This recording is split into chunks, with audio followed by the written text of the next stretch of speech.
How old are you, Chris? 29, about to be 30 in 14 days. Okay. You look young. You got baby face. Yes, everybody says. So where are you from, brother? Syracuse, New York. Syracuse? Okay. Then Jersey, all across. Then here. And everywhere else in the States. Okay. How you end up out here in Kensington? I was working, programming, digital marketing. Got a place on Front Allegheny, and I had a job at QVC. You say you was doing digital marketing? Yeah, program, website design. Digital Okay. marketing. Oh, okay. Just broke up with my last cousin, and I don't know what happened. Like I snapped that time. I was already depressed and anxious, and I just snapped. Now, is drugs in the picture for you? Yeah. Okay, what type of drug? Anything? Primarily crack cocaine, but everything. Okay. So you had a breakup and It wasn't even just a clean breakup. before? That was, yeah. That will, I guess it's more weed, but like it. I don't even know how to explain. Like I was already broken as a person. I know. And incomplete as a person before that. Yeah. I disconnected with my family and everything like that. Like they tried their best. There's a lot of just stuff in the past, you know what I mean, that I just never reconciled, never dealt with, never how to deal with. And after that relationship ended, it was just like, screw it. Like like in terms of everything, like life, thinking. I don't even, like, if you ask me now, I don't even know how to process things anymore. What was the cause of your guys' breakup? Me? Well, both of us. Like we were just right person, wrong, not wrong person and wrong time. Wrong time. They weren't. Yeah. She wasn't in any way bad. She was definitely like wife material. It was just we were different people entirely, and I was like a child. I was like 17 for like 7 years. So like I could get a job and build a rocket ship, but you ask me how to like deal with certain things emotionally or see or be aware of myself. Yeah. And Not don't possible. know how to do it. Don't even know. They can't recognize it. Yeah.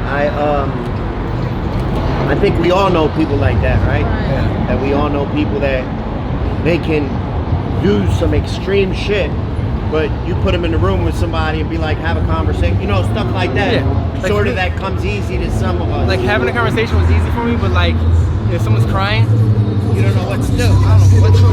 I want to leave. You know, like if someone's crying or someone's like in deep distress or situations you can't just fix it. Yep. I want to leave. Yeah. Because like it's It's uncomfortable. I don't know how to deal with that. You know what I mean? Where do you think that comes from? I don't know, not feeling like, I guess, not having the experience of being consoled myself, Yeah. or having things like emotionally fed, given whatever I needed that I felt I didn't get. Like, so growing up, who'd you grow up with? I had my stepmom, my dad, she's my real mom. She was there since the beginning. I was my mom. And like, I'm not, like, long story short, she tried her best. I came with the package, and that's kind of how I felt growing up. I came with the package. Okay. And so it was one of those things where like, I had like a disconnect with her. Now again, not really her fault. You know what I mean? She's trying to make her best, figure out how to be a parent on the fly. I'm still learning how to be a kid. My dad's had no dad, so trying to figure out how to provide, and that was like the main focus, which is great, you know what I mean, spiritually as well, trying to, you know, get us connected with, you know, Jehovah's Witnesses, but I feel like I felt alone, disconnected. So, let me ask you something. You said you came with the package, right? So you feel like you came with some baggage. What type of baggage would you say you came with? No, like I was the baggage. Like my dad, okay, got you. So like my dad, the kids were the baggage. I was the baggage. You know? Yeah. Like I was got you. A reminder of the family we don't talk about. I was the part, you know, that just came with it. Like I again, all this stuff would just be in my head, but it's like I felt like if I wasn't there, it wouldn't have been a difference. How long were you and your ex together? Like less than a year. Like I've had like 2 relationships, and both of them were less than a year. Okay. So where are you staying at now? Wherever it's not wet. Like, where did you sleep at last night? Church. The church? Church steps. Okay. Right, And how long have you been out on the streets? like a week. I just got out of rehab again. I keep going, hoping that it's gonna be different. You know what I mean? I learn more about myself every time. I learn more about the disease every time. I learn more about a lot of things every time. But it's just, I don't even like drugs. But my mind does, or my brain, my body does. My spirit hates it. Listen, I remember getting high and being full-blown addiction, hating fucking drugs, hated the way it made me feel, but my heart and my mind and my stomach told me I loved them. And for whatever reason, I fucking kept on using, even though I hated it. I'm addicted to the chaos. Yeah. And I think part of me feels like this is where I belong, even if I don't. Like it's one of this weird thing. Like it's like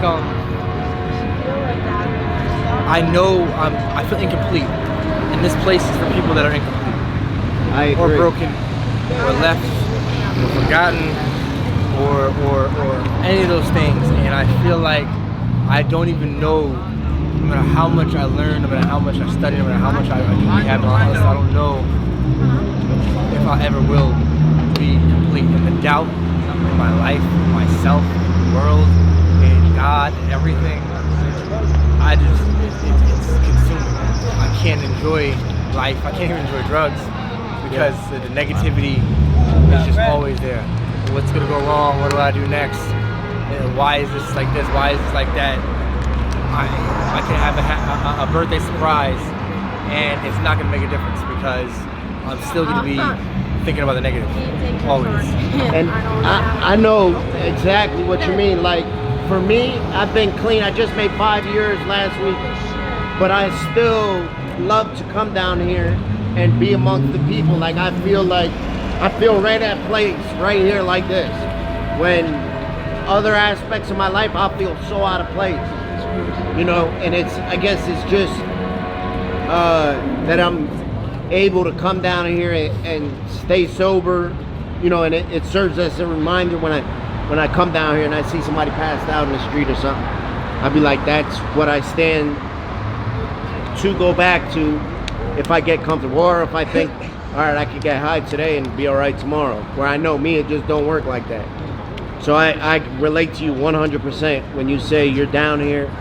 And it also makes me wonder, is there a void somewhere else in my life that this filled? You know what I mean? How you said that, I was like, damn, that's the same way that I think it feel at times. Everybody when I first got here, and it's the saying I think around here, don't get stuck. Yeah. Because you will. You'll come here for 1,000 million reasons. That reason will disappear, and then you'll still be here. Of course. And it's like it doesn't matter how far away you go. I've gone across the states. I've done a lot of things. A lot more I should have. And probably should have. I should have been to 1,000 times. And I haven't. Yeah. And for some reason, I always come back here. It's always here. And something that you have that in common with probably everybody you see down here. Yeah. Everybody. You know, that's one thing we share in common. We don't want to be here. There's nothing good that happens to us here. Our life falls apart, our family falls apart, we fall apart, but we still are down here. And in a sense, sort of love it here. You know what I mean? If it makes any sense. Yeah. It's a weird sick love. It's like exactly. It's like a very thin line with love and hate and I don't know whatever else is It's like in a there. domestic abuse relationship with drugs. 100% I agree. You just can't not. Yep.